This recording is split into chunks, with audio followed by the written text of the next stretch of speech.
السلام علیکم ورحمۃ اللہ وبرکاتہ حامدا ومصلیا ومسلما اما بعد اعوذ باللہ من الشیطان الرجیم بسم اللہ الرحمن الرحیم انا نحن نزلنا الذکر وانا له لحافظون۔ معزز تھے زمانے میں مسلمان ہو کر، ہم خار ہوئے تاریخ قرآن ہو کر۔ حضرات علماء کرام، بغیر کسی تمہید کے جلسہ اپنے انجام کو پہنچ رہا ہے۔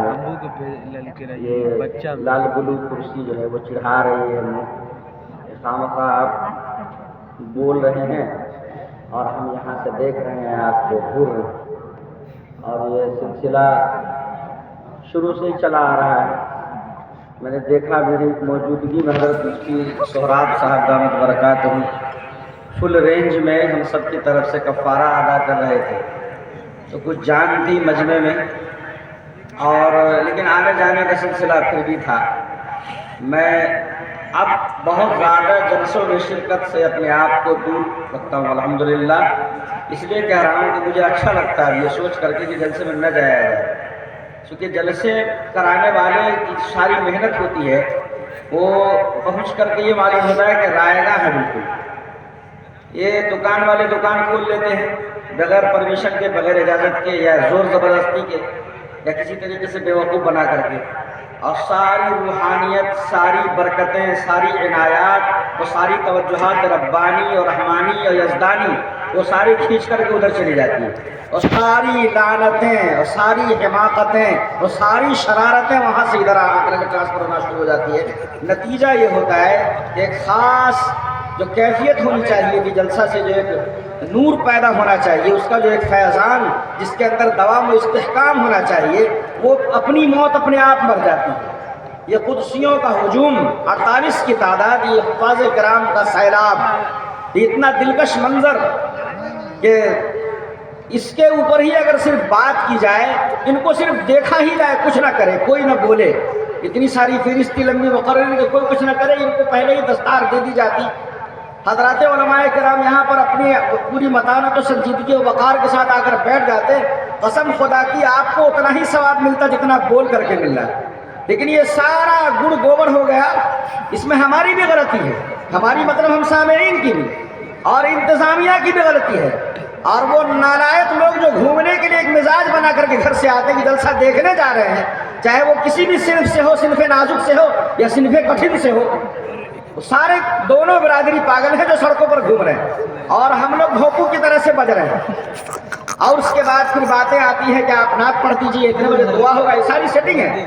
یہ حضرت اقدس مولانا محمود حسن صاحب گرولوی رحمۃ اللہ علیہ، ان کی زندگی کا ایک ایک لمحہ اتنا قیمتی، کیا بتایا جائے، اور ان کو لا کر کے ان کی راتیں خراب کرنے کا سارا کام ہم لوگ کرتے ہیں۔ تو اس کے لیے کچھ قربانی اگر ہے تو کچھ پھل ملنا چاہیے، یہ کچھ پھل ملنا چاہیے۔ میں سب سے کہتا ہوں یہ ڈھونگ رچانے کی ضرورت نہیں ہے، آپ جلسہ کریں یا کچھ بھی کریں، کرنے کا بھی یہی کام ہے۔ میں ان لوگوں کو بھی جواب دینا چاہ رہا ہوں جو یہ کہتے ہیں کہ جلسہ کیوں کریں، ان کو میں جواب دینا چاہ رہا ہوں، میں نے جواب دے دیا ہے کہ ابھی کرنے کا وہی کام ہے، اور مارکیٹ میں وہی مال اتارنا چاہیے جو مال بک رہا ہو۔ جی، تو ان مولویوں کو میری طرف سے جواب ہے جو میری تنقید کرتے ہیں کہ جلسہ کیوں کرتے ہیں، جو اس کا جواب ہے کہ ابھی مارکیٹ میں یہی چل رہا ہے، آپ کو بتانا ہوگا کہ آپ کچھ کر رہے ہیں۔ انوار الاسلام اصلاح کی سرزمین پر یہ مدرسہ کب سے قائم ہے، بہت پرانا ہے یہ، اور پہلی مرتبہ اس سرزمین پر میں نے دھانگا تھا 1993 میں، جب میں امتحان دینے کے لیے یہاں پر آیا تھا، بہت چھوٹا تھا میں، جی، تو تب سے میں دیکھ رہا ہوں اس کی جلوہ سامانی الحمدللہ، اور آج سینہ چوڑا ہو گیا۔ اتنی بڑی تعداد، 4 درجن، یہ بہت بڑا ایک بہت بڑا کیپٹل ہے یہ۔ آپ اس کو بہت بڑا یہ ٹوٹل ہے یہ، آپ اس کو کہیں پر بولیں گے تو آپ کو بولنے میں اچھا لگے گا، لیکن یہ ہے کہ یہ ساری محنت جو ہے رائے گاہ ہوتی جا رہی ہے، اور ایسا لگ رہا ہے جیسے بیکار ہو گیا۔ اتنا بہترین نقیب جلسے کا جمال عبد الناصر، اب گھر کی مرغی دار برابر، اتنا بہترین چترویدی کو آپ نے مدعو کر دیا۔ مفتی سفیان ندوی صاحب چترویدی کیا کیا بیچارے تیاری کر کے آئے ہیں، دور بھر راستے پڑھتے رہتے ہیں، یہاں پر بیٹھ کر کے مطالعہ کرتے رہتے ہیں۔ مفتی سہراب صاحب، مفتی سعید الرحمان صاحب، کیا کیا ارمان سجا کر کے. ہم جیسے لوگ بھی کچھ نہ کچھ تیاری کر کے آتے ہیں، لیکن ساری طبیعت کے اندر ایسا لگتا ہے جیسے کسی نے مٹی انڈیل دی. ہم کو حضرت استاد مولانا اعجاز علی رحمہ کی بات یاد آتی ہے. نقیب صاحب ناراض نہیں ہوئیے گا کہ میں وقت لے رہا ہوں، میں وقت نہیں لے رہا ہوں. میری اب عادت پڑ گئی ہے تنبیہ کرنے کی، اور لوگ بولتے نہیں ہیں. لوگوں کو بولنا چاہیے. ہمیں اتنی بھی تمیز نہیں ہے کہ 5 لاکھ روپے خرچ کر دیا ہے تو اس کو ہم کتنی آسانی سے ضائع کر رہے ہیں. یہاں پر مفتی سہراب صاحب کی تقریر بالکل اثر نہیں رکھے گی کہ آپ شادیوں کے اندر اسراف سے بچیں. ہم نے خود یہاں پر پیسہ ضائع کر دیا ہے کہ ہم نے اتنا پیسہ لگا دیا ہے، اور ہمارے جو شائقین ہیں وہ شائقین بنے ہوئے، ناظرین بنے ہوئے، سامعین کوئی نہیں بنا ہوا. جی قرآن کا پیغام ہے. اللہ پاک نے فرمایا کہ یہ جب پڑھا جائے تو چپ رہو، چپ کر کے سنو. یہ جلسہ دستار بندی ہے، اس کا مطلب ہے کہ یہ قرآن کا جلسہ ہے. یہاں قرآن کی بات ہوگی، قرآن کا پیغام ہوگا، اور قرآن اللہ تبارک و تعالیٰ کا حق ہے. ذرا اس کی عظمت کو جھانکنا ہے تو آپ دیکھیے کہ آپ کے سر پر جو چھت ہے، یہ چھت جسے آپ آسمان کہتے ہیں، وہ آپ کو حقیقی معنوں میں نظر نہیں آتی. وہ آپ کی نظروں کا دھوکہ ہے کہ وہ آپ کو نیلا دکھائی دیتا ہے. اس آسمان میں اللہ نے کتنے ستارے، کتنے سیارے رکھے، اور وہ سارے کے سارے اللہ کے عرش کے سامنے کچھ بھی نہیں ہے، اور اللہ کا عرش پوری یونیورس سے بڑا ہوا ہے. جی اور وہاں سے حضرت جبرائیل علیہ السلام، تصور کریں ابھی وہ سفیان صاحب کہہ رہے تھے کہ صفہ اونچا ہے، اور جبل نور سے، ارے جبل نور کو آپ مفتی صاحب بتلاتے ہیں. آپ یہ بھی بتلائیے کہ عرش اعظم پر بیٹھا ہوا رب العالمین جو حضرت جبرائیل امین کے ذریعے قرآن پاک لے کر کے یہاں دیا ہے محمد رسول اللہ صلی اللہ علیہ وسلم کو، یہ دوری کتنی لمبائی رکھتی ہے کہ میلوں میل، اربوں خربوں سال، نوری سال سفر کے 1 سیکنڈ میں 3 لاکھ کلومیٹر اگر سفر کرنے والے طیارے پر اگر آدمی بیٹھے تو اربوں خربوں سال خرچ ہو جائیں گے. اور وہاں سے قرآن کریم لوح محفوظ سے اسرحہ کی سرزمین پر ننھے سیروں پر یہ وارد ہوا ہے. قرآن کریم حضرت جبرائیل امین کا فیض آج بھی جاری ہے. آپ اس کو سمجھیے. قرآن مقدس محمد رسول اللہ صلی اللہ علیہ وسلم کے واسطے سے ایمان والوں کو ملا. جب یہ ملا قرآن کریم ہمارے سینے میں آیا تو ہمارے 14 طبق روشن ہو گئے. ہم نے ان چیزوں کو بھی دیکھا جو دیوار کے پیچھے سے نظر نہیں آتی ہے. حضرات علماء کرام توجہ چاہوں گا، قرآن کریم جب ہمارے گلے سے نیچے اترا، ہمارے جمال عبد الناصر نے اور محمود الحسن نے جب قرآن پاک کی تلاوت کی تو ہمارے 14 طبق روشن ہو گئے. پھر ہمیں قبر کی اندھیریاں بھی نظر آنے لگی، پھر ہمیں آگ کے جہنم کے انگارے بھی نظر آنے لگے، پھر جنت کے نظارے بھی ہماری طبیعت کو فرحت و انبساط بخشنے لگے، کیونکہ ہم نے قرآن کریم کو اپنے سینے کے اندر اتار لیا. اللہ تبارک و تعالی ہمیں دکھنے لگا. محمد رسول اللہ صلی اللہ علیہ وسلم کا روح انور ہمیں سامنے نظر آتا دکھائی دیا. حضرت ابوبکر عمر کا چہرہ ہمارے سامنے آ گیا. سارے پردے ختم ہو گئے کیونکہ ہم نے قرآن کریم کو اپنے سینے کے نیچے اتار لیا. یہ کھیل بات ہے. یہ بدنصیب قوم ہے. یہ بدنصیب قوم ہے کہ جس کے سامنے اس کائنات کے کریٹر کا لکھا ہوا خط موجود ہے لیکن اسے پڑھنا نہیں آتا. یہ آج بھی آج سے 100 سال پہلے کی زندگی جی رہا ہے کہ جب جس زمانے میں ڈاکیہ خط لے کر کے آتا تھا تو ہمارے جوہرا اور ہماری سماج کی خاص طور سے عورتیں ان پڑھ یہ کہتی تھی کہ بابو پڑھ کر کے سنا دو کہ میرے بیٹے نے کیا جذبات نچوڑے ہیں اور خون جگر کو سیاہی بنا کر کے اس نے کیسی تربرش کے اندر لکھی ہے. اللہ رب العالمین جو اللہ کا یہ کلام ہے اور اللہ ہی کا کلام ہے اور اللہ ہی کا یہ الفاظ ہے اللہ کے جو لوح محفوظ کے اندر ہے، وہ مسلمانوں کو عام ہاتھوں میں دے دیا گیا. اس لیے اس کی ہم کو قدر و قیمت نہیں ہے. تو آج اس کے ہم دام لگاتے ہیں کہ اسکول کو ترجیح دینا چاہیے، کہ مدرسے کو ترجیح دینا چاہیے، کہ اسکول والے کو ترجیح دینا چاہیے، کہ مدرسے والے کو ترجیح دینا چاہیے. میں نے تو قصہ ختم کر دیا کہ قرآن کریم کے سامنے دنیا کی ساری دولتیں، سارے علم و ہنر اور سارے علم و فن کا جو اس کی جو ریٹ ہے، اس کا جو ریٹ ہے، اس کی جو قیمت ہے، وہ 0 سے بھی نیچے ہے. وہ 0 سے بھی نیچے ہے. آپ وہاں تک جائیے جہاں تک میں آپ کو پہنچانا چاہ رہا ہوں کہ یہ رب العالمین کا کلام ہے. اور اللہ کے رسول صلی اللہ علیہ وسلم جب اس کی حیبت ناکی کو محسوس کرتے ہیں، جب اس کی عظمت کو اسرحہ کا مسلمانوں سننا بھاگنا نہیں، جب اس کی عظمت کو محسوس کرتے ہیں تو جبرائیل امین کے ساتھ ساتھ پڑھتے ہیں تو رب العالمین یہ فرماتا ہے کہ اے میرے محبوب، میں جانتا ہوں کہ یہ کلام میرا ہے.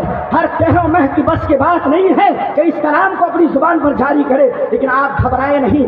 آپ کے ساتھ خصوصیت ہے، آپ کے ساتھ الفت کا معاملہ ہے، آپ کے ساتھ قرابت کا معاملہ ہے، آپ کے ساتھ محبت کا معاملہ ہے، آپ کے ساتھ افضلیت کا معاملہ ہے. آپ کو بدر منیر کی طرح افق عالم پر چمکانا ہے. اس لیے آپ دوسروں کی طرح نہیں ہیں، آپ افضل البشر ہیں،